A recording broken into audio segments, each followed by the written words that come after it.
दोस्तों कोरिलेशन का अगला क्वेश्चन हमने करना है, प्रोबेबल एरर से ही ये रिलेटेड है। क्वेश्चन है, a student calculate the value of R as 0.7। ठीक है, तो आर की वैल्यू कितनी है 0.7। When the value of N is 5, कह रहे हैं अगर एन की वैल्यू 5 हो, and concludes that R is highly significant, R जो है ये हाईली सिग्निफिकेंट है। क्वेश्चन है क्या वो सही बोल रहा है?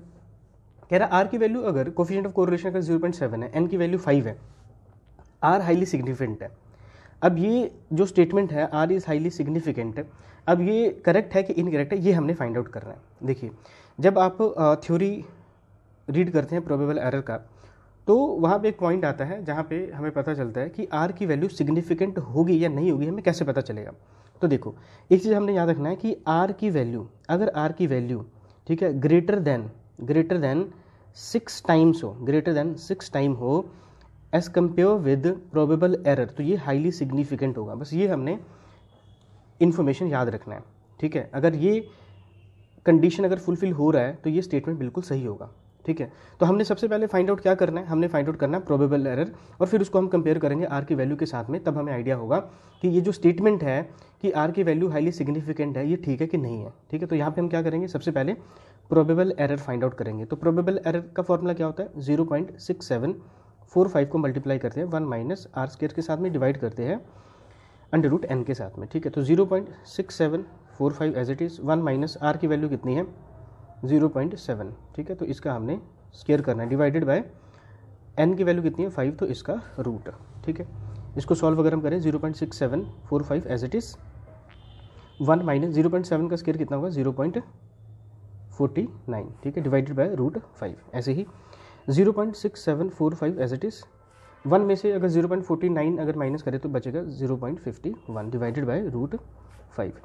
तो अब इसको थोड़ा सॉल्व करते हैं। अगर हम ऊपर 0.6745 को मल्टीप्लाई करें 0.51 के साथ में, तो ये दोस्तों आएगा 0.343995। रूट 5 को अगर सॉल्व करें रूट 5, तो ये आएगा 2.2360।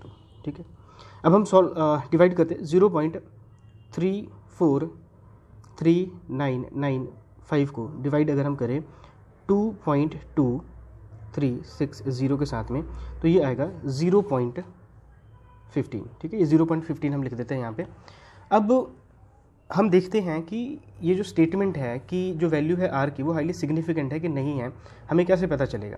तो आर की वैल्यू जो है ये 6 टाइम ज़्यादा होना चाहिए, ये 6 टाइम ज़्यादा होना चाहिए प्रोबेबल एरर के कंपैरिजन में। ठीक है, तो अब देखो आर की वैल्यू, अगर आर की वैल्यू को अगर हम डिवाइड करें प्रोबेबल एरर के साथ में, तो ये इन्फॉर्मेशन हमें पता चल जाएगा। आर की वैल्यू कितनी है 0.7 है, प्रोबेबल एरर कितना है 0.15 है। इसको डिवाइड कर लेते हैं, अगर ये 6 टाइम अगर हुआ या इससे ज़्यादा हुआ तो सिग्निफिकेंट होगा, अगर नहीं हुआ तो नहीं होगा। तो डिवाइड करते हैं 0.7 को अगर हम डिवाइड करें 0.7 को अगर हम डिवाइड करें 0.15 के साथ में, तो ये रिजल्ट दोस्तों आ रहा है 4.6। ठीक है, तो अब ये 6 टाइम ज़्यादा नहीं है, 4.6 है। इसका मतलब ये जो स्टेटमेंट था, स्टेटमेंट जो था आप लास्ट में लिख सकते हो, जो गिवन स्टेटमेंट था वो इनकरेक्ट है। ठीक है, क्योंकि करेक्ट होने के लिए 6 टाइम ज़्यादा होना चाहिए था। ठीक है, so thank you for watching, keep learning, keep growing, जय हिंद।